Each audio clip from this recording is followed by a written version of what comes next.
Welcome everyone to Schmoe. We are a South African and European based after show. Uh, we we were expecting a guest, but um, unfortunately we had a bit of a delay in connecting with them. Um, I will introduce first the current and looks like ultimate prediction champion, Matt. Hi everyone. As Ben said, I am very, very happy because I am leading the prediction league by 3 now. I think it's down to me and Teresa because Liam had took some risk and it didn't pay it off for him because he's 5 points behind me. So in the best case scenario, he can only tie with me for the first place and he needs to go everything different from me to me, and I had to miss everything for that to Mhm. happen, and I don't think I will miss everything. So yeah, I am very happy because, as Ben said, I hope that I could and will be on the top of the prediction league, so I don't have to do punishments. But Ben had to do a video essay on some great thing, and he's very looking forward to it. I know it. Mm. Yeah, and yeah, it was a great week of the Schmoedown trivia. Uh, I was really enjoying it. Cannot wait that we can start talking about it. And just a fair warning. I think that you all expect this, but this show will probably be one big letter on how Finstock Exchange great is the a great faction this season because, well, every match had a Finstock Exchange member in it, and every match resulted with the Finstock Exchange winning that match. So, yeah, we have no choice but to talk how Finstock Exchange is great this season. And shall we start, Ben, with the We breakdown of shall. the With matches? that, let's talk about the first match, which is uh, the Griffin is a beast, William Bibiani versus Griffin Newman. Uh, with this match was very surprising. Bibbs missed a few in the first round, um, and then he fought back, but it came down to the wire. They went to sudden death, and uh, Bibbs lost on the last question, which was it was probably like the uh, it was a hectic match like Collins versus Meyer last year. Was that sort of match this year? So yeah, what did you think, Matt? Well, I just first want to give props to the writers. I was very happy. I know that maybe some people weren't. I was very happy with upping the difficulty question of the questions for the semis and the finals. I think that was the right choice. I think that how it should be. Like when if you are in the tournament season and that's the ultimate tournament of the whole show and the whole sport, when you come near the finals and semis, it should be more challenging to the competitors than in the beginning. So, uh, first, just giving props to writers for that. Just in my view, I really liked it. Uh, Mm-hmm. and yeah, as everyone knows, I said last week that it could go down to the sudden death, and it did. And I will say, Bibbs played a little better almost the whole match. Uh, like he had his lead in the first round, he had his lead in the second, and just want to say all props to Griffey, like to keep going as a rookie against Bibiani and not losing his cool and just playing and enjoying. And I do think that we saw this season, like if players enjoy themselves while they play and don't really, I won't say don't care about the result, but if they lose, they lose. They will study. They will give it their all, but they like to have fun. They will have probably better results. We saw that with Perry, who like just enjoying the Schmoedown and just playing for fun, and she went to the like finals of the tournament, and now we have the same goes for Griffey. I think that he really enjoys Schmoedown. That's why he plays, and that's why he wasn't stressed out when Bibiani uh, was leading. I will give props to Finstock on this match as well. He actually kept him pretty sane and good. Uh, mm, and I think that Griffey showed tremendous knowledge in the first round, as did Bibbs. mm, It doesn't matter that they didn't had the best showing points wise. Those were mm, some hard first round questions. As Bibbs said, it's like some of those were a little for me harder than some of the 5 pointers. So yeah, it was great showing, and I was scared to be fair because I picked Griffey, and it went to the sudden death, and like Bibbs is the king of the first round. I think that mm. he is the king of the first round in the Schmoedown. So I was scared to be fair, but it was the release date question, and in the release dates it always can happen. As Bib said, he was almost putting that one in and tying that. So, but I will not say that I am sad. Griffey is my favorite rookie, as I said in the beginning of the season. Just so everyone know, it's not that I'm jumping on the train because, like, when he first played Hoik with his pinky pinky gloves, I was in love with his character. So he Mm. is my favorite rookie. Uh, so I Just want to was point this out from Ryan. yeah. Hey, So Matt. yeah, I agree, Ryan, with you completely, and I was so happy for him. I think that he deserves it. I think that right now it's really hard not to say that Griffin Newman is not the rookie of the year, even if Mm, even if we don't know with what will happen with Star Wars, even if Harper wins and and have a defense on his shoulders.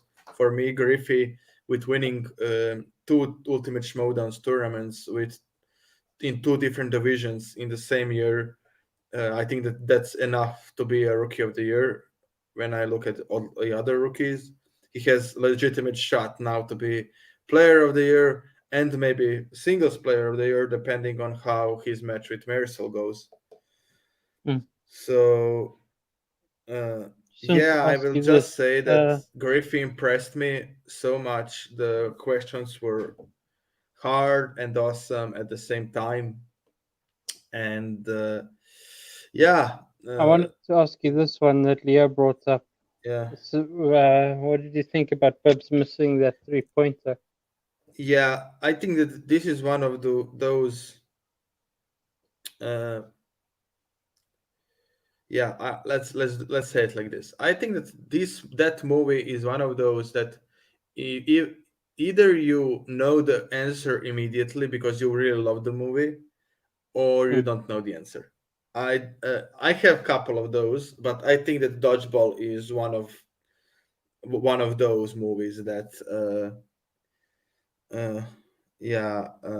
So I really don't know. Probably one of Ben But Stiller's best movies, though. well, I wouldn't. I want. I think that Uncut Gems is maybe Ben Stiller's best performance. But okay, uh, to get to the topic of the Schmoedown. Yeah, wasn't surprised because I knew it. Even if because I knew it because I love Dodgeball. I love that Mm, that movie. It showed very often when I was little in Croatia, so it stuck in my mind. So I yeah. knew if he doesn't know it immediately, he probably won't get here there. Uh, yeah, and so yeah, I just think yeah, And yeah, I just want to point out that Leo is uh, agreeing with me that Uncut Gems is No, the he said best. it was Sandler, Adam Sandler's movie. He said, Yeah, and you not said Ben that. Stiller. Oh, sorry. Yeah. Okay, okay. Yeah, I was wrong. Uh, and yeah, I hope it. Okay, I see that Leo is the fact checker in the movies as well. Okay.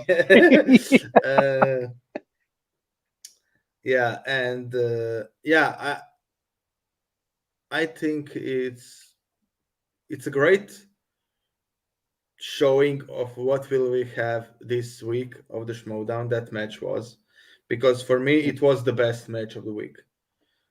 Bibbs versus Griffin Newman was the best match of the week, and yeah,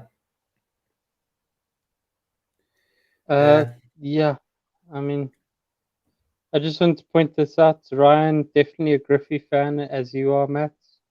Player yeah. of the I year know that and me and rookie of the Ryan year. are all or both Finstock Exchange rapping Yep, crew. you're the Yeah, because Finstock I did trolls. rap Finstock Exchange, and you always made fun of me, especially in the I did. beginning of the season when I said that I wouldn't be, because I went back and I watched the first episode, and I said that I wouldn't be surprised if Finstock Exchange is in the top three in the end of the season. And Mm. yeah, I wasn't wrong there, because I believed in what Barbarian can do with his process of recruiting people. Uh, uh, and yeah, it was just a great match. And Yeah, on that point, Thomas has pointed it out. They are now top of the faction leaderboard by 10 points without even going to a title match, which is, yeah, that's why I think that Ryan said that also in the comments. But I think that even if corruption wins, I think that mm, Finstock Exchange is the faction of the year, even if they are just in the second place, because they will have more wins than anyone and more TKOs than everyone, and I think even more, even the most KOs. So mm, yeah, they're for sure. Finstock did a great job. I know that people likes to don't give Finstock their props because he's like the uncle that no one wants, but he's here. But I think his character for the Schmoedown is great. To be fair, when I mm, look at the character work, and he did manage a team that has 10 points before spectacular of the lead and most wins and most TKOs, and people can say whatever they want, but he managed that. So I think he could be the manager of the year again. I think Teresa will be very sad about it, unfortunately, but it could happen. mm. Yeah, That's a fair point. I mean, we'll discuss yeah. some other points, Thomas but and all the others, just so you know, for me and Ben right now, before all the spectacular things, it's Mike. And yeah, I think that the only one who can beat Mike is Griffey with two tournament wins at, and even if he wins at least one belt. But for me, it's Mike with two defenses in the inner geekdom, and also he won inner geekdom. So if he beats Mamaro, it will be three defenses. He also was the winner of the number one contender match in the teams. So that's one more knock on his belt, in his belt, and he also played three divisions, and he didn't do that badly in the singles. So uh, he for beat me Paul right Walter now, it's Hauser. Mike Kalinowski's Player of the Year, and I Yeah, think that Griffin Newman is the second, and I think it's between two of them. At least one of those two people will get my vote when the voting started, yeah, but we'll see. yeah. Yeah. Just Should to we? move on a bit, yes. So Yeah, we there was a bit of a cut scene before this match. Christian was complaining that Jay and Grace left, and then we got the news. It's going to be uh, John Roker versus Dan the Goat Merrill for the Goat Championship. Matt, thoughts? It's a 5-round match Yeah. apparently for the Goat Uh, title. yeah. I Sorry, just think. wanted to say it's patrons. I think are allowed to vote when Yeah, they I bring think out. patrons allowed to vote. Even if they didn't change it, patrons are allowed to vote. If they don't change it, uh, and I think that all the people who are like involved in the Schmoedown, like the camera crew, the writers and stuff like that, they and the competitors, I think that they have the vote as well, and of course Christian, Mark, and others in the management. Uh, I think they get the vote as well, and I think that's it. Yeah. Yeah. Uh, Okay. so, So back so to you asked the about, Goat Championship. yeah, makes sense for getting the crowd. I think that's their biggest. If I look at the like, if you look at the UFC and if you look at the WWE, that's their biggest match in the card. Not the championship card like level big, but it's like biggest match because you have Dan Merle versus John Roca. It was in the beginning of war, and it's poetic that will end in the war. But I will say. Uh, I will just say this. Uh, Roca and Finstock already won the war. Like Mhm. they beat Bateman and Dan and Dungeon. They beat them. They beat them in the faction race. Uh, Dungeon cannot win, uh, and I think this is perfect because if Dan wins, then it's like 1-1 between Dungeon and Finstock Exchange. Exchange got the faction race, and Dungeon got and then got the last laugh on Roka. But if Rock wins, then it's his win completely. Mhm. So storyline is there. People will go and see this match because, especially if Roka is retiring, like people will want to see Roka one last time, and he's playing his biggest rival.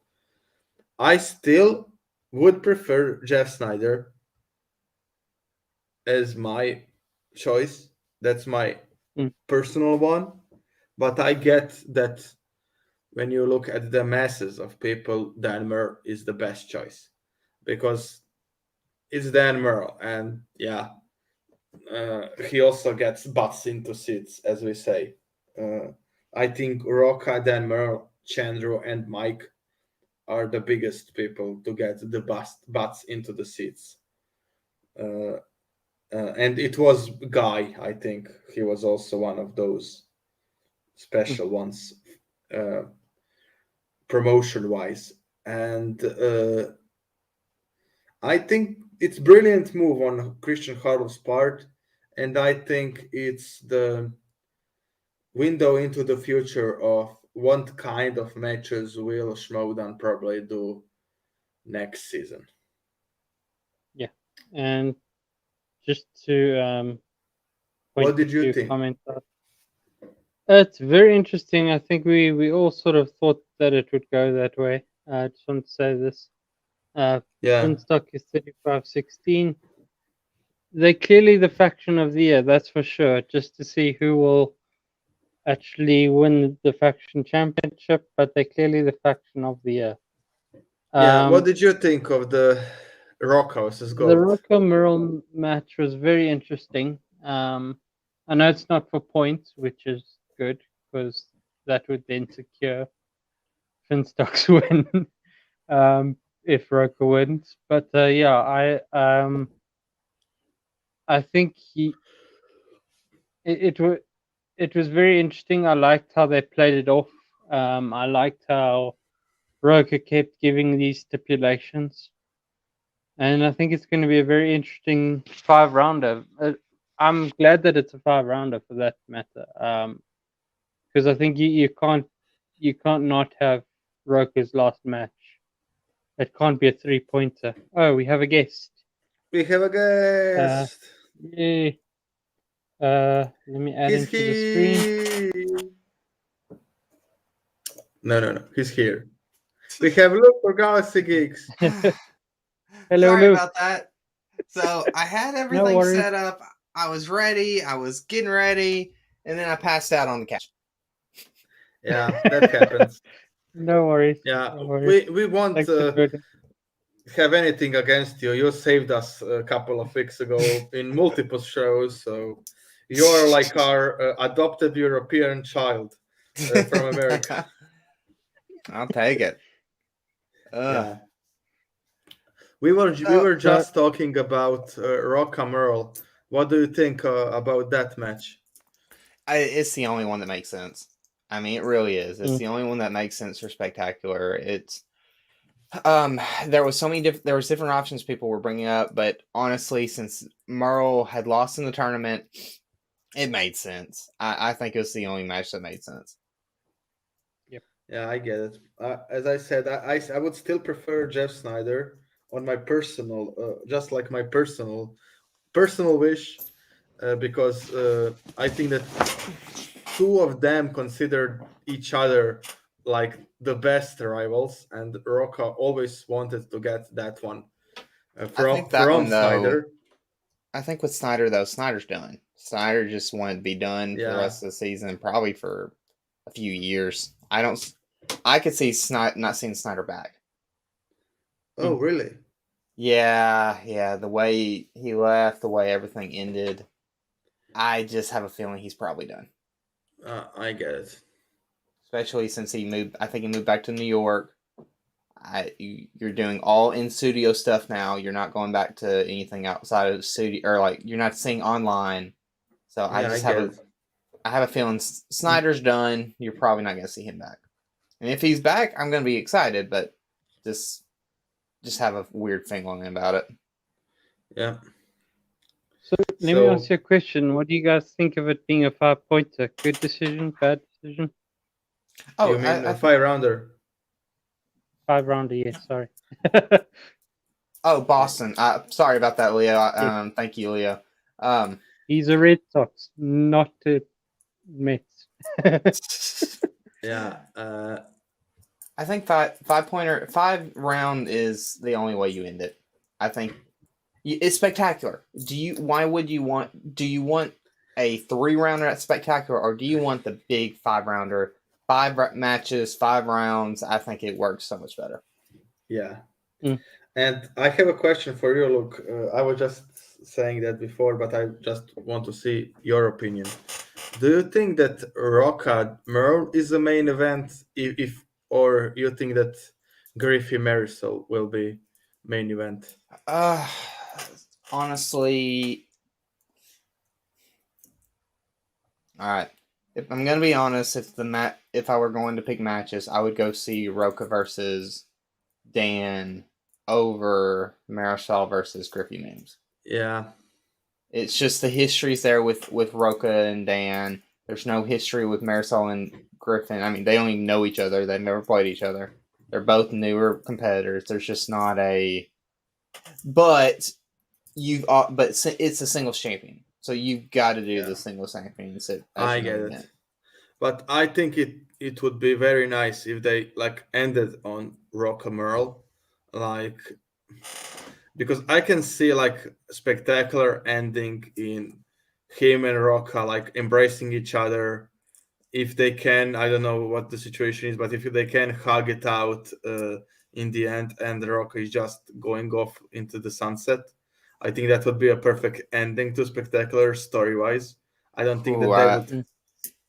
I think spectacular storyline-wise, I think something massive is about to happen at the end.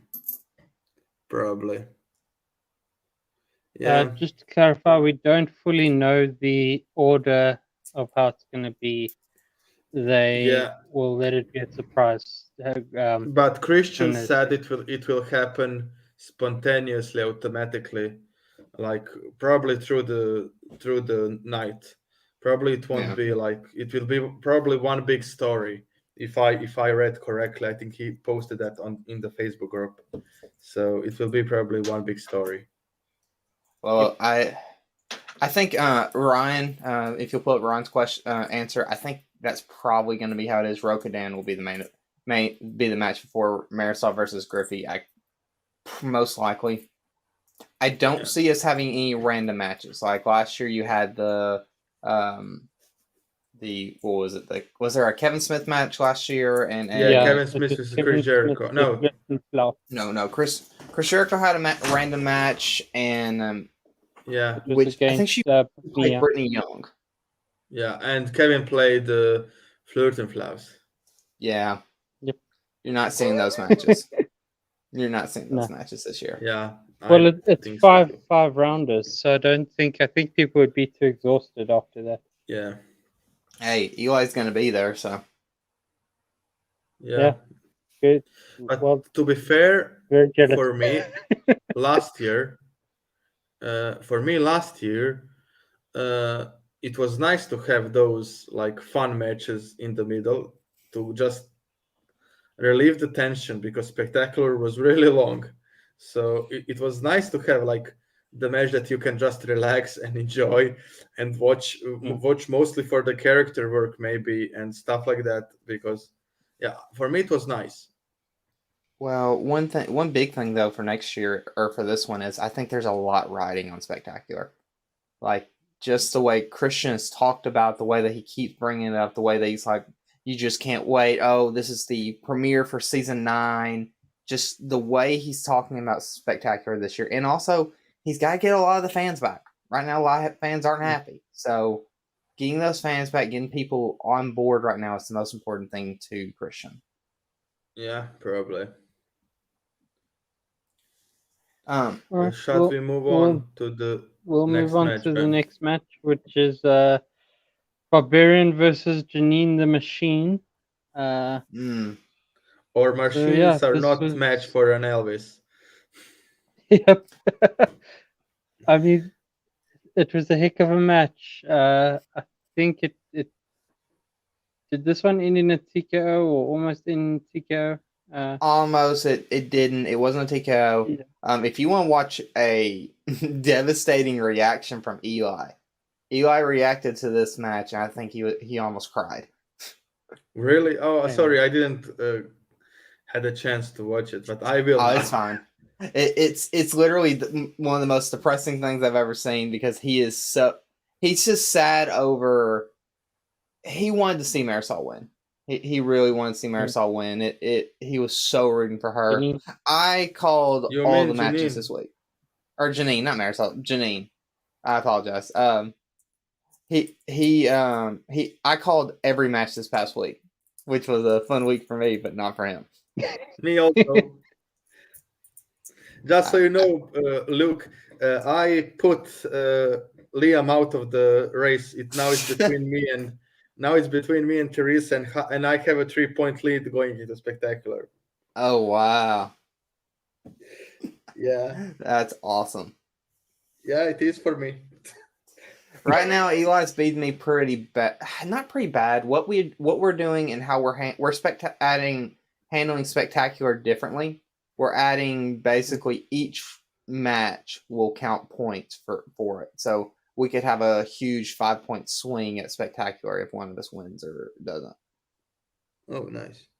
We treat that's what we did at not Spectacular at Collision. We did that at Collision, and it helped Eli a lot, but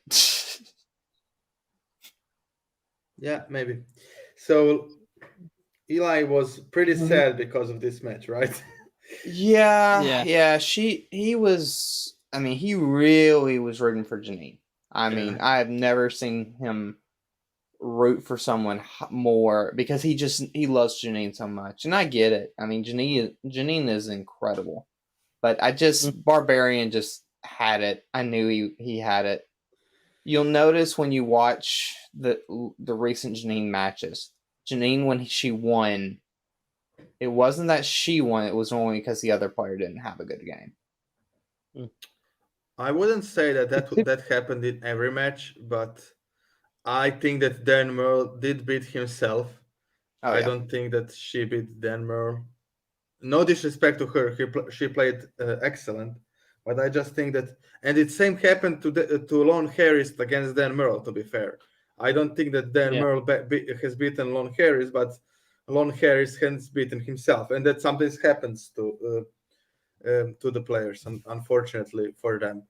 And it probably Yeah. would happen to us if we played the Schmoedown as well. You're not So wrong there. yeah. So what did you think of the match, Luke, overall? I love the match. I thought Barbarian is getting better every time he plays. I think Barbarian it is having a great comeback. He just, and we'll talk about this probably in one of the next matches, but he just hit a freight train later in the week with Griffin. Yeah. What did you think, Ben? So for me, I was very sad for Janine because even though I went for Griffey, I really wanted Janine to win. I mean, sorry, not Griffey, Barbarian.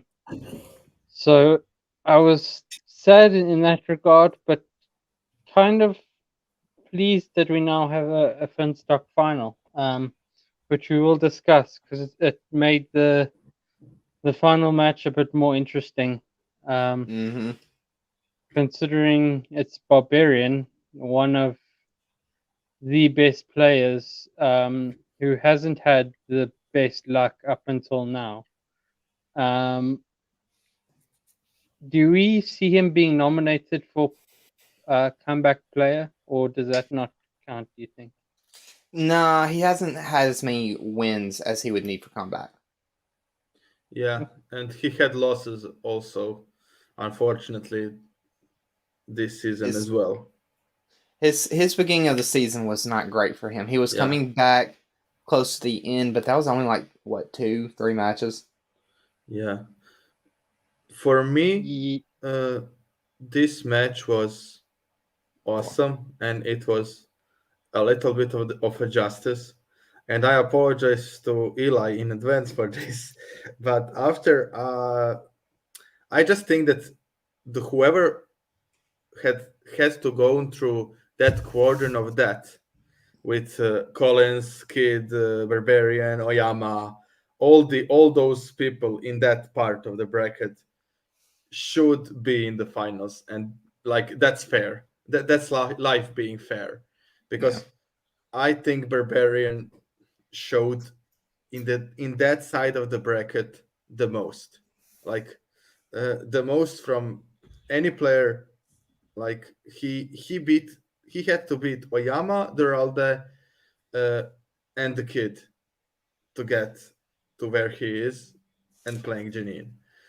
And he didn't have the best luck on his spin in that match as well, because she did get spinners, and I don't think he got any of his preferred categories, to be fair. And yeah, that's just the luck of the wheel, but I am happy he won. I think that that's deserved. And just sucks for Janine. She had great run this season. I think, unfortunately, that her match was the one against Marisol, but she in that match, I think she unfortunately did to herself what, as we talked, Alon and Dan and all the others did. So unfortunately for her, I think that was her best opportunity for the championship this season, and she played great this tournament, and she's getting better each season. So watch out for Janine next season, I think. Let me ask y'all this: Do y'all feel she should stick with Roxy, or do you feel she should go to a different manager? Okay, I think for me, it depending on how we get factions. We don't know yet completely what factions will look like. and how many singles players will be independent and stuff like that. So I think that it's not just about the manager, but the people around you. I think that Janine is benefiting of having right now a lot of rookies who are willing to study as hard as she is on the same faction as she does. I do acknowledge that Roxy is to, let's say, blame for her success as well, but I think it's not just about the manager. I think that it's about the group of people you are surrounding yourself with, and how much time that group uh, has and is willing to actually study with you and put time in. Because you can have the best manager in the game if all the other players doesn't like studying or don't have time. Yeah, some other manager with people in the faction that are willing to do it will probably be in the better position than you. Yeah. No, I agree. I agree. So I think it So depends on how the Schmoedown will look. What do you think, Ben? yeah, I agree. I think I would prefer her to stay with Roxy, but as you said, depends on who the other players are. Uh, so just to be fully open with you guys, I forgot we had a cutscene at the beginning. So I'm just going to put this Yeah. here instead of the banner, which was Chandru will discuss what happened in the finals when we get there. But Chandru basically came out and said Paul has given him the belt or the title shots. We will be seeing him at Spectacular. And then it just sort of ended there. Now, I will say when I saw that, I was like, okay, should we be predicting that next week? So I tweeted out, please let us know. I was a bit impatient there. I should have let the process play out, as we'll see later on. But yeah, it was a very interesting little cutscene. You guys thoughts on this little cutscene for now? I died. I died when he fell.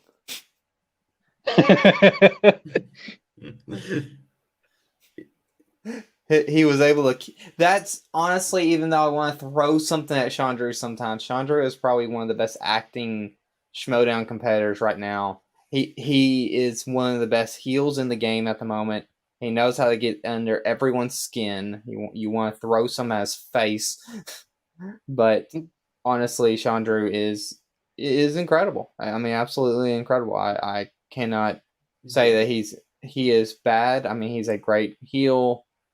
I mean, you just want to throw something, but it's work. He's great. He's absolutely great. Yeah, I was Okay. pretty pissed, like, and not very happy when I saw the cutscene, the first one. We are talking about the first one because I really didn't want that to happen. That Oyama, who is out of the both tournaments, gives his shot that he earned to Chandru. I would be fine and actually would say that that's the best option if Oyama has won the singles tournament.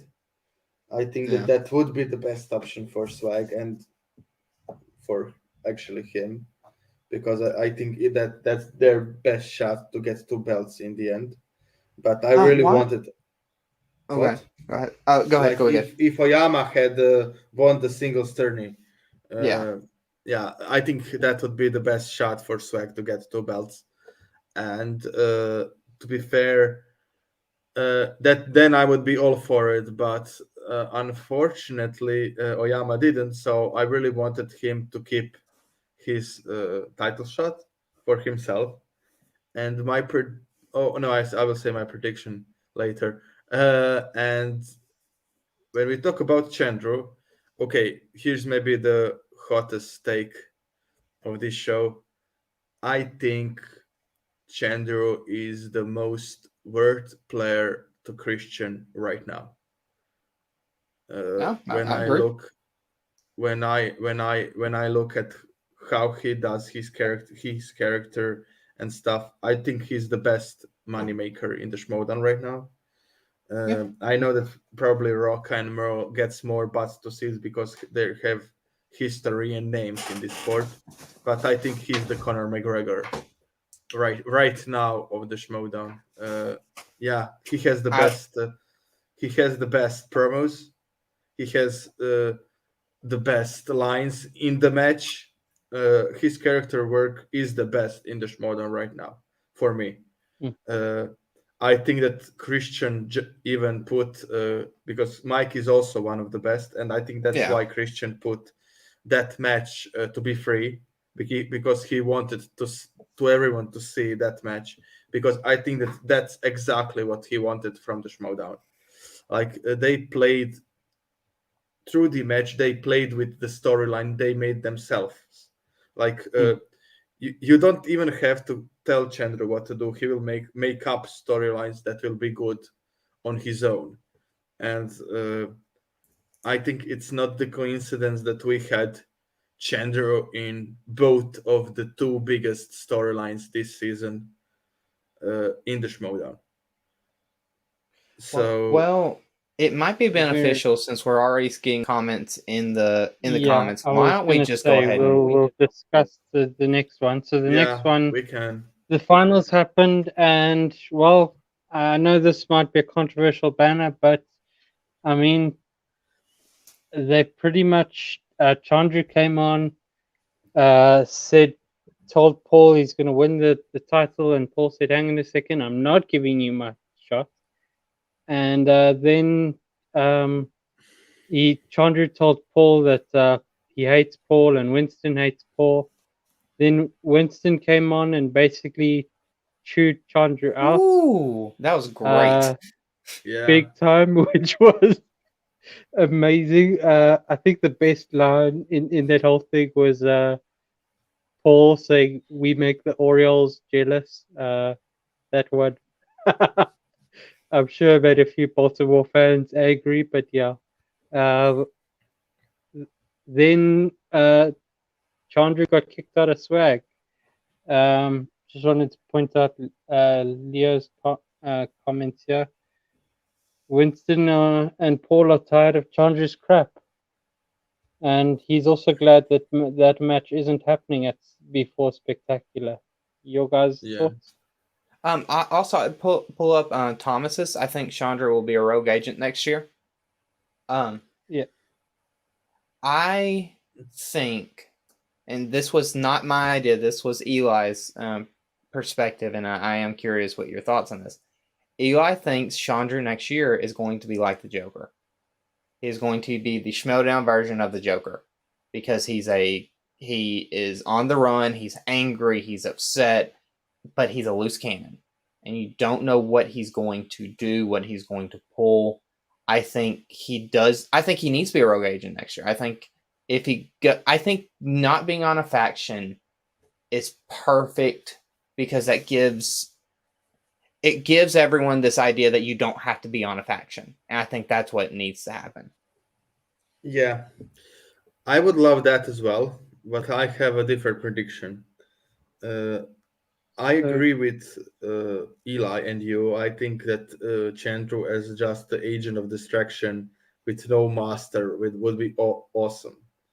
But I think that when I saw Swag get rid of Chandru, and Swag is the like one of the face uh, factions of the Schmoedown.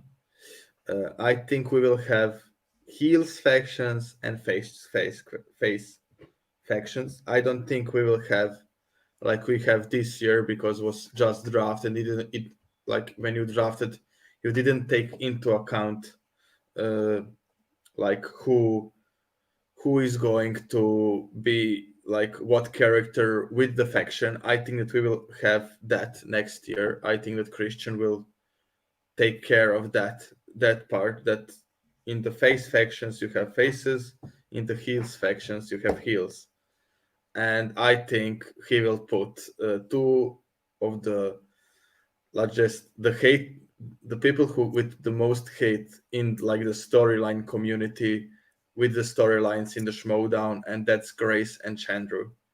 And I think Grace and Chandru together will make new faction, uh, and that they like Chandru will be the face of the Grace's faction. I actually thought that it would be Chance and Oyama. That was my prediction before I saw the cutscene that happened on Friday, because I thought that Chandru will get the title shot and then Oyama would be pissed and then he leaves Swag and turns heel. But apparently that's not happening. So I think that it's going to be probably Chance and Chandru on the same faction with Grace. I think though, and I agree with you on those statements. If I were Christian, this is how I would handle it. I would, because if you'll notice in that cutscene, Chandra kept saying, "But Winston said this. Winston said that. Winston was the one who said this. Winston said that." What if instead of it being Chandra making it up, what if someone was talking to Chandra in his ear saying, "Yeah, I'm Winston. I hate this or hate that." What if this is a way of bringing back the Illuminati or the Schmoeminati? You basically, the Schmoeminati is coming in to destroy the factions. That's their goal: is the destruction of the factions, the destruction of the Schmoedown altogether through rogue agents like Chandru. And so if Yeah, Chandra's on his own and he's hearing in his head, hearing someone in their head going, "Hey, if you beat, let's just say, if you beat Mike, this is going to hurt the Schmoedown. You're going after everyone. This is your goal, is to the destruction of the Schmoedown, and the Schmoeminati is brought back in this type of storyline." That's a perfect way of bringing back the Schmoeminati. It's very subtle. It's very early on because you don't know what's going on, because that was kind of dropped because they had to. But now, if you do it this way, there's precedent for it. And then Grace can come in, be in Chandra's ear. You can have Jay yeah, Washington come back. I I think yeah, you're going to see a massive storyline with the Shmominot. I hope so, because I think it needs to come back. It's not yeah, something that just needs to be dropped for good. yeah. I agree. What do you think, Ben? Yeah, I agree. It could be very interesting. I'm not so sure that the heads dropped the whole Shmoeminati thing, personally, but that's just me. But yeah, it would be interesting how they would then move Andrew Guy into that, because they've built that whole storyline around Andrew Guy. Not So it not would be fully, interesting to because see how. every once in a while, No, Andrew Guy will do a like, oh, is that like, kind of like act like the Shmominati thing's still going. It's very Yeah, yeah, subtle. It's every once in a while. It's nothing yeah, massive, but and it's subtle that hints. that's why I'm saying it. Like, how it would be interesting to see how they would then um, maneuver that to be Chandru and Andrew Guy being sleeper agents for the Shmominati. Maybe uh, Andrew Guy is more of like a Winter Soldier type thing, but Chandru's more of a, he knows he's being manipulated online and he figures it out, and then he joins the Shmominati, as you stated, Luke. Um, yeah. I just wanted to point out some comments here. Ryan wants to see Chandru join corruption. Um, thoughts? Nah, Uh, Nah, I don't want it. nah. But your issue there is Chandru and Chance aren't the same type of player. Chandru's Yeah. a only Intergeekdom player. Chance is a multi-division player. Mike needs a teammate. He doesn't need just an Intergeekdom player. No, Mike won't get the teammate because I think that we will have 3 to 4 people. I think we will have 4 people in the factions next year. Five. There's five. They've already stated there will be five per Oh, faction. it's 5. Okay, sorry. Then I thought it would be okay. It's 5. Yeah, then Mike will probably get the teammate. But because when it was 4, I was sure they will go with Marisol and Collins, Mike, and then one Star Wars player, because that's in that way they have all their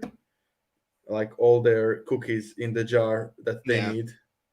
and yeah, but if it's 5, then yeah, they will get one more Yeah. for Mike for sure.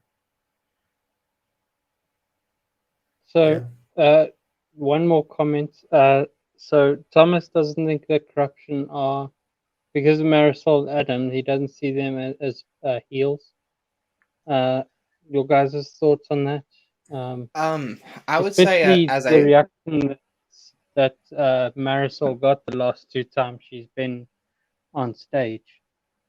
I think honestly, the Schmoedown has a problem in general right now because there is no defined heel, babyface. You don't have anything defined at the moment. The problem with the digital age is it's made everything undefined. There's not a like, yeah, we talked about Chandru, and Chandru is a quote unquote heel, but he's not a heel with any power. He's just a rogue guy who's annoying for some people. He knows how to get under people's skin, but there is nothing for the face to really worry about. It's just Chandru. I mean, it's bad to say that way, but sadly, right now the Schmoedown needs to be more defined. What is the Schmoedown next season? Are we going to have more defined heels, defined faces, defined everything, or is it going to still be up in the air? Because you're right, Marisol and Adam aren't heels. There's not. That's not their character, and I wouldn't want them to be. That's just not how they are. Like, Lady Justice is not a heel; she's a hero to me. Yeah, but I wouldn't say okay. I think that only person with that actually acts as a real heel in that faction is Shannon, because Yeah, if we are looking honestly, Mike was a face this season Yeah. when he played Sol and when he played Chandru, he was a face. Like, he wasn't a heel. Everyone wanted Chance to do good in his run for the singles championship because everyone thought he deserves finally to be the singles champion. So he was really the face also in his run. Uh, and I think that corruption this season was actually faces. Yeah. I want. I don't think that they were like heel factions. Like, they were the faces for That I think sure. that's why I it was so confusing, because it was, you had corruption, who is supposed to be the heel faction, Yeah. but I'd say the only heel faction sorta was Finstock Exchange, but No, even and that, they didn't. No, they won't. They weren't, because they had so many rookies that you cannot say that they are heels. Like, yeah, okay, Rob was a heel, and JT was a heel, and maybe a and Barbarian, but and Gold Leader. Rick the Okay, Rager. yeah, and Rick the Rager, I would say heel. Gold Leader, it's hard to call Gold Leader a heel because he's just so undefined. I would call him more maybe a tweener, maybe. Now, no, let me ask you guys this. Do you think then, going forward, maybe this isn't the forum set, but do you think then going forward they should drop the if you won 3 matches, you get a title shot sort of thing? Should it just basically be if the storyline dictates it, you get a title shot? no, No. and that's the Because I problem sort with of wonder if that doesn't sort of uh, kind of help the problem along, make the problem worse. Because you then well, have someone like a Chandru who's a big heel going against someone like a Mike who's supposed to be heel, but because he's going against Chandru is getting cheered like a baby face. yeah, I get it, but then you would.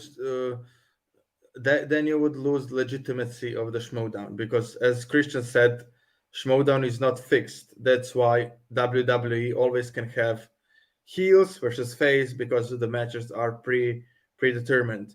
Like, and Christian knows that him not fixing the matches will give us more enjoyment, but will also probably, entertainment wise and his plans wise, slow the growth of the Schmoedown a little. Because for him, as he said, he really wanted Dan Merle to beat Andrew Guy that year when Guy beat Merle, because he really wanted, storyline wise, to have Dan Merle versus Sam Levine, because that would be his biggest match ever. Because Sam Levine was just on the winning two belts and winning two tournaments, and yeah, and you have Dan Merle on the other side. So, uh, and I think that's great that Christian is not willing to go down on his principles of not being Schmoedown, not being fixed just for the Mm. views and for the entertainment. Honestly, if you think about it, though, that was actually probably the best thing that could have ever happened for the Schmoedown, because Yeah, it made everything so up in the air in general. I think the growth of the Schmoedown has been hurt, not because of storyline. It's because we haven't had any. This digital when yeah, this season, I would say we've had some of the best matches in the Schmoedown, but the Schmoedown is probably at the weakest point this season. If you look at the views, if you look at any Schmoedown views on YouTube, and here's the thing, views matter for the Schmoedown. It does. It matters for the growth. It matters for everything. And the Schmoedown growth this season was atrocious. There were so many matches. There were so many matches for people to root for. There was no reason for me to. This week was the first time we had storylines throughout each match. Normally we have not had that for months, and so unless you're crazy fans like us who are keeping up with everything and trying to just keep up with tournament stuff, there's not a real good reason to stick with the matches unless you're just trying to keep up with storyline in the sport. The Schmoedown is yeah, so much more than just sport, and so yeah. people don't want to just watch movie trivia. It's movie trivia is boring unless you have a storyline you care for the people that's playing. And I'll that's just why I say, want them to make backstage yeah, when it comes back part of the storyline aspect. yeah, Okay. that would be great. But I think also that maybe the growth of the Schmoedown is due to the fact they went to the new channel, and like we all have our channels here, and we all know how the one specific algorithm on the internet can be brutal, and like it's hard to. It's easier when you have X Collider fan base of 300,000, 400, 500,000 subscribers that see your videos on their preferred timelines and stuff like that. Do Uh, you know how many and Schmoedown subscribers there are? yeah, I know. Over I looked. 295,000. Yeah, but the views are in 5 to 6 thousand range. Thomas, Thomas, pull up the Thomas, what Thomas said. I'm not saying movie trivia is straight boring. I'm saying the You think it's boring? Schmoedown. It's the Schmoedown is not the movie trivia part is not boring, but adding the storylines, adding the characters, adding these people that you just love and care for. It's just so that's why people come back over and over again to the Schmoedown. And and like with the Schmoedown's been on the Movie Trivia Schmoedown channel for a few years now. When they first moved, they were actually getting some incredible views. Also, Collision got incredible views, and the Free for All got incredible views. I just think there's a disconnect between these big events and just the rest of the Schmoedown in general. Yeah, maybe. Okay, well, I think we should move on. Let's go to the final, which is Genius Gucci Genius. Griffey Nooms versus the Barbarian. It was the final match. We saw Griffey not do as well in the first round. Kind of miss a very gettable second round question, which was very surprising to me with the Shrek question. But it makes sense why he would. It's under the lights. You get the things confused. It was just surprising to me because he's an animation fan. And then we had the speed round, which Griffey just dominated, and then Mm-hmm. he won with Barbarian missing the 5-pointer. Matt, your thoughts on this match? Yeah, that match was pretty awesome. It was what to be fair, I hoped for that when I saw the semis. I won't lie, I hoped for the Finstock Exchange final. And I got that. Both players played great. And as we said multiple times on these shows, and people were saying on other shows, and Luke probably said on his show, and it came down to the 5-pointer, as so many matches does. So, what to say? Like as we always say, as long as you are in the five, you are in the range of winning, and that's what happened. Like Barbarian missed his five, and that was a wrap. But I don't think that either of them saw that as a loss. I think that they went to that match pretty comfortable and pretty happy because either they will win or their faction mate will win. So, and I saw it. We saw it. If you watch the post-match interviews, there was only the praise for the other person. So it was great showing, and I think it was the showing of, as I said before when we talked about Janina and where she will end up. I think that Finstock Exchange really did great this season because I think that when Finstock and Barbarian are trying to made the Finstock Exchange this season, they saw probably that last season it was probably problems with the studying, and as Bateman said and Dan said and Roca said, with the egos and stuff. And I think that they just wanted to put on a faction that is willing just to be together and study together. And maybe that's why they went with so many rookies. Because I know that if I got like the dream of playing in the Schmoedown, which I don't because I'm awful with my fast recollection. Uh, Not that I wouldn't want to be in the Schmoedown, just my recollection for in the fast format is awful. Uh, and yeah, I just think that when they made it, they tried to make it that everyone wants to study almost always when they can, and that's why I think they are so successful, because I really think that their meetings are full of people every time. The only thing that I'm really saddened about, but I get it because they are going into it into the studio again. Uh, Taylor Foster, yeah, the girl from England who is working for Phantom that was in the free for all. I'm really sad she didn't get her proper match this season because she showed some great and scary knowledge in the free for all. So I'm sad that she didn't get her shot. Taylor is Uh, incredible. Taylor is awesome. yeah.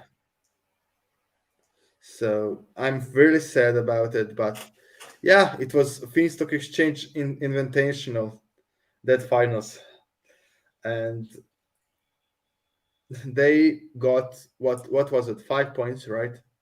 Mm-hmm. Mm, Mm-hmm. of that match. So they are going 10 points ahead of everyone, and that's one spectacular match. Uh, into that spectacular, and I think it's fully deserved with their record and everything. Yeah. You know, I would say the Finstock Exchange is probably one of the best overall factions in everything but Inner Geekdom. I think they struggled with Yeah. Inner Geekdom this year. Well, yeah, yeah, they did I a mean, little. to be fair, my favorite faction also did. So The quirky Yeah, mercs he's a didn't quirky have a more great. guy. They didn't have a That's great. still I mean, okay. they're two any geekdom guys got knocked out, so twice. Yeah, but honestly though, the problem with quirky marks this season, and I love the quirky marks. This is not me bashing them. I love the quirky marks actually. You better not. Um, No. well, Coy focused on his friendship with the real rejects versus getting a real inner deacon player. Yeah. I mean that's Yeah. But okay, I will say this. Coy was probably the only manager when he drafted. He also looked in what would that person do for the Schmoedown, because he did like sign Kevin Smith, which was in the retrospective excellent for him. But if we are honest, I think that when signings happened, everyone said, "Oh, why did he sign Kevin Smith? He could sign Di Melanta. He could sign Laura Kelly. He could sign someone else that like was the big name and big knowledge." Mara. Yeah, Mara. Mhm. Yeah, and he didn't. He signed Kevin Smith, and real rejects are the big name in the YouTube community. Let's be fair. Let's be honest. Yeah. So Oh yeah, our reactions are a lot of times based off of what the real rejects do. yeah, I mean, yeah, it's they just do have one of the best reactions Yeah. in the sphere. So yeah, I get it. Just to make one So correction. I think that Koi didn't just think about points and that he will win the faction race. I think he was actually looking out for Schmoedown as well. To be fair, so yeah, no, I get it. So anyway, Luke, back to the match. What did you think of it? I thought this was a great match. I thought Griffin Newman this year is the coyote of this year. There is always a player that just figures it out. And I was saying at one time it was Marisol, but and it's also, I mean, recency bias. The Schmoedown has massive recency bias, but I think Griffin is just figured it out. I mean,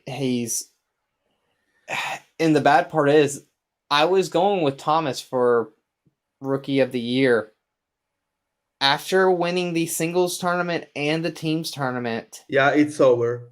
It's over. Yeah, We talked about it. It's over. yeah, I can't not. I mean, that's the worst part. I can't say Thomas anymore. And that's the thing. Thomas is one of my favorite people to watch. I mean, full disclosure, he's been on my channel multiple times. I mean, we interviewed him. He was in one of our reactions. That was always fun. And I mean, Thomas is incredible, but I got to go with Griffin. I mean, he is scary good. Yeah, he could be first player person that is the singles, the rookie, and the player of the year all in the same time. If he wins any belt, Yeah, he could go down player of the year. he should go player of the year. I think right now for me it's between him and Mike, because Mike has two defenses. He played in 3 divisions, and right now he has two defenses, so he can have 3. He played in 3 divisions, and he also was in the played for the team's championship because Corruption beat Danger Zone in the number 1 contender.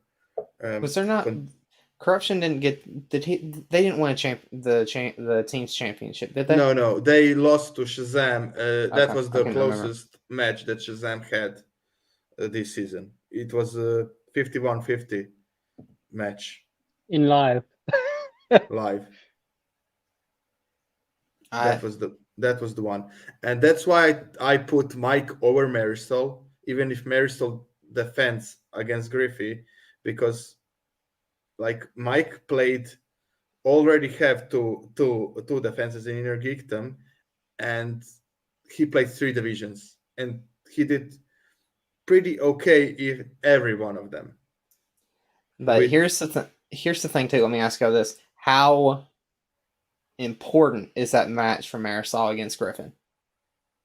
Really, I think it's really important for her. I would say I think Griffin might be the biggest competition she's had all year. Oh, I think it was Ethan, but okay. I think it was He- Chance. I think Griffin's playing better than both of them this season. Oh, okay. Griffin's got a Fair lot of heat point. on him. Griffin's got a lot. It's not that I don't think Ethan and Chance are both incredible. They're both incredible players.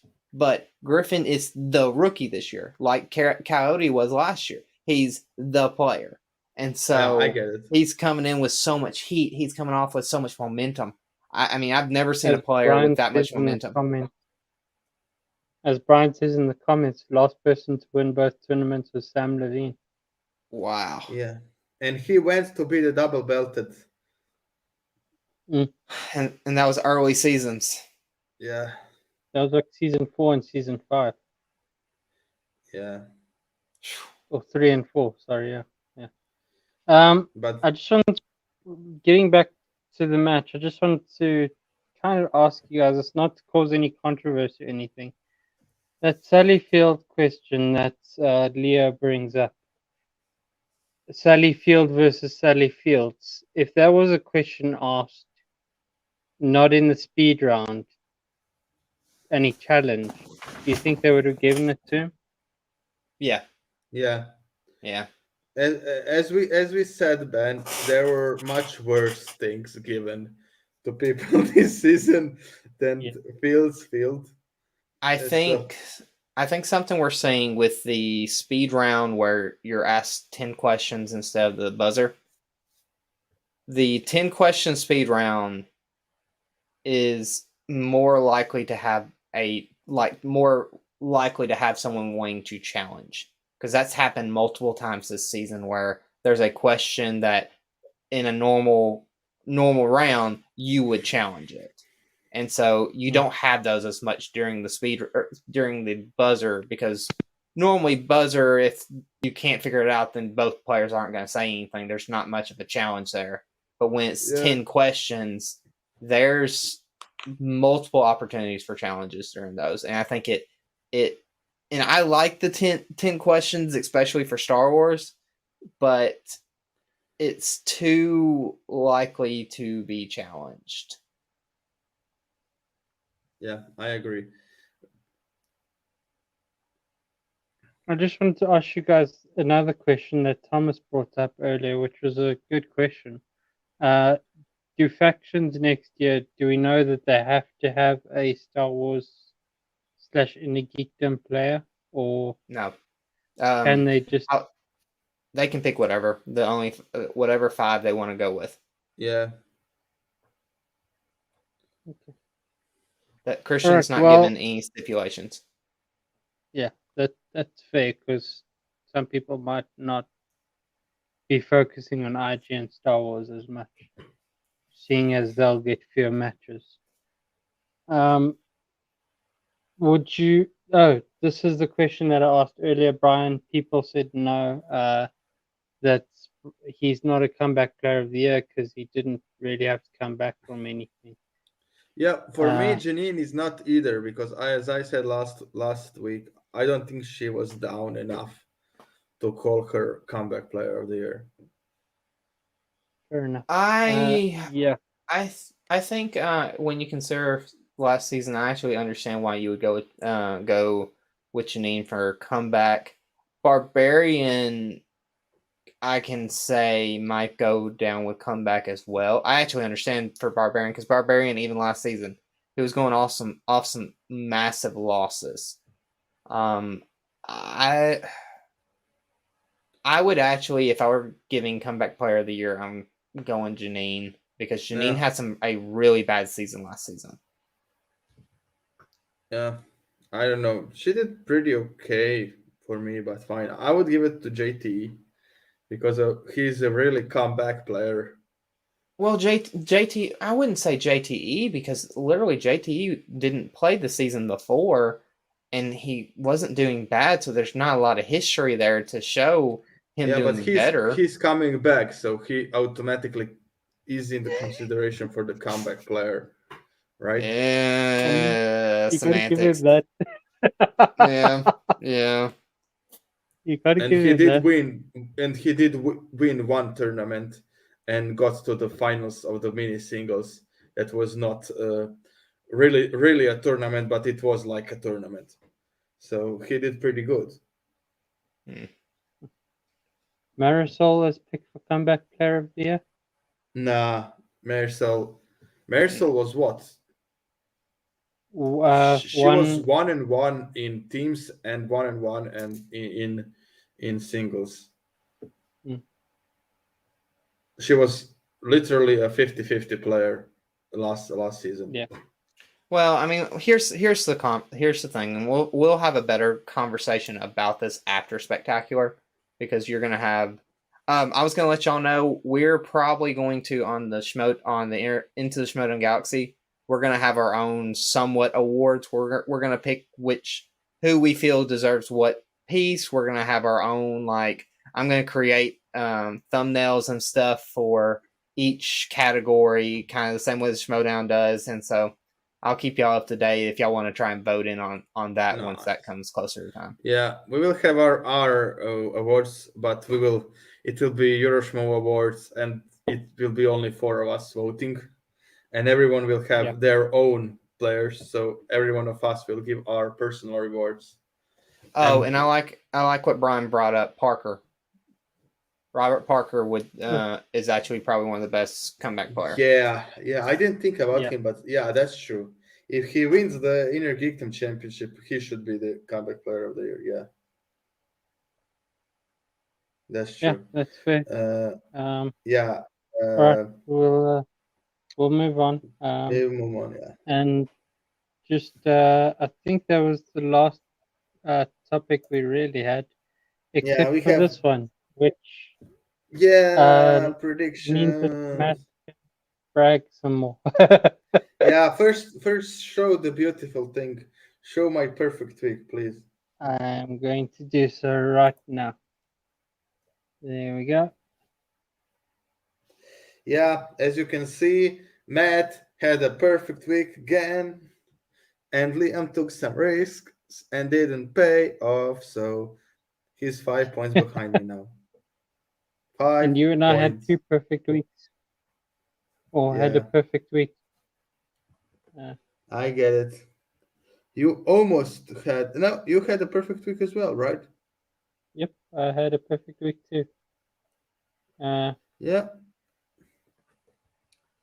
But I just want to say that this was one of the greatest things, I think, for us personally in this show, and I think that it's fun for you guys. Who actually. Yeah, I just think that for you guys that are here and watch us from the beginning, I just think that I think it's fun for you. I hope. If it's not, please tell us. So yeah, and I'm so happy I came back and I think that that is also for you, Ben, because at some point, hi, look, I'm just bragging how great I am. Because at some point I was actually very very close to you, and Teresa and Liam was like 5-6 points in front of both of us, and then I caught up. And I just want to say this that Thomas and Brian said that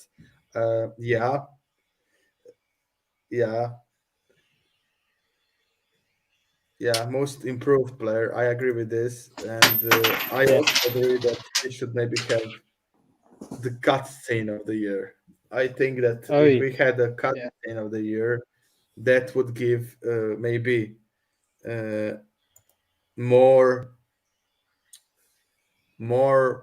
I don't know, wind in the back to the players that try to do the cutscenes like the Chandru did, like the Laura Kelly did, and stuff like that. So even Adam Collins with his belts at the mirror thing.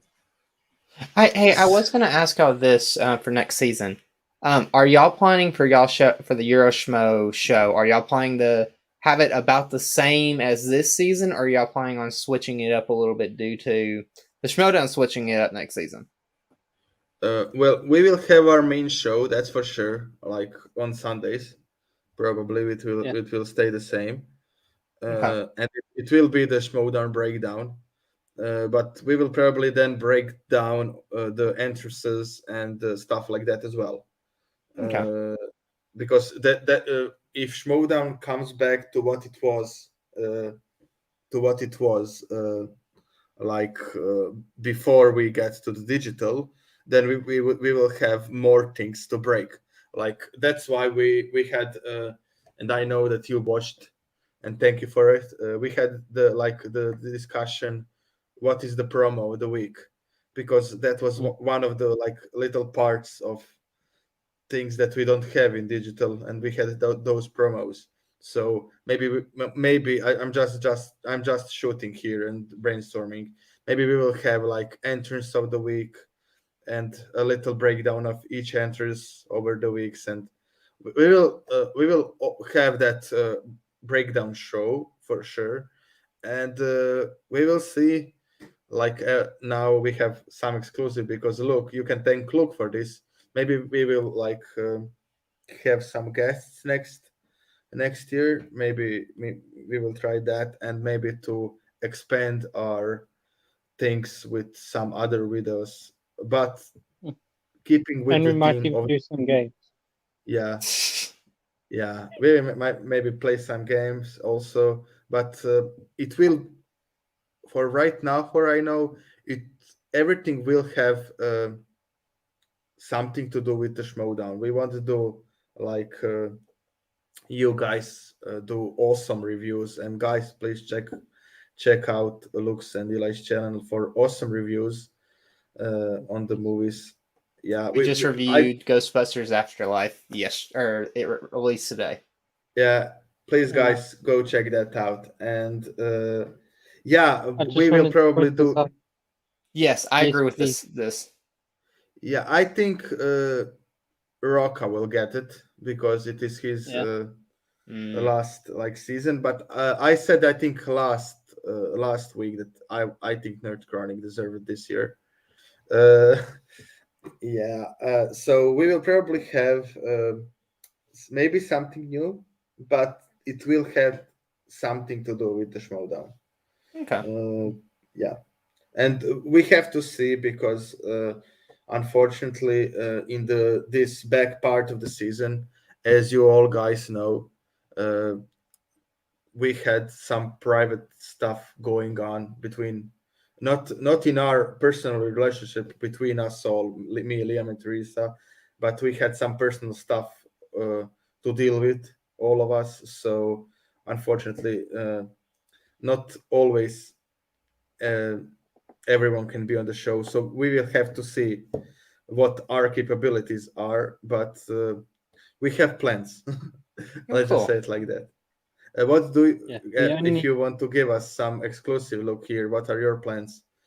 Well, as of right now, we are next season most likely. We've kind of talked about this before. Brian Nussbaum kind of knows our planning because we talked about it on a show last week a bit.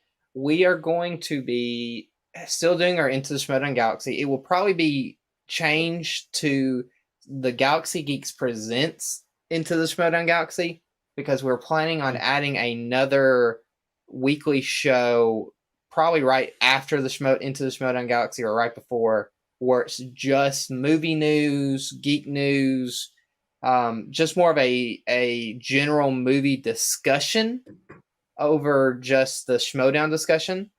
And so we're going to do that next season. We're also going to do Into the Schmoedown Galaxy, because that's the show that we started with and we love that. But we just really found out we love talking about movie stuff as well. And that's why we watch the Schmoedowns, because we love movie. And it's hard to do both.